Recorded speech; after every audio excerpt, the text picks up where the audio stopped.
আসসালামু আলাইকুম। তো আমরা ঈদের ছুটিতে আমার বাবার বাড়ি বেড়াতে আসছি।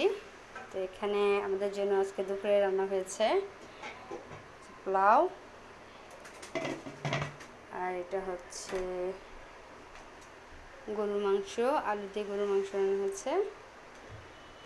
আর এখানে সালাদ, আর এখানে হচ্ছে খাসির মাংস,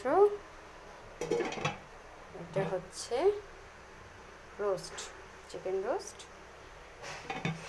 আর এটা হচ্ছে জারি কাবাব। এটি হচ্ছে আজকে আমাদের দুপুরের মেনু।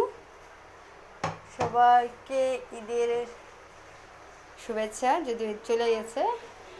আর সবাই আমাদের জন্য দোয়া করবেন। আমার ভিডিওগুলো যদি ভালো লেগে থাকে আপনারা প্লিজ একটা লাইক, শেয়ার, সাবস্ক্রাইব করে দেবেন। সবাইকে আসসালামু আলাইকুম।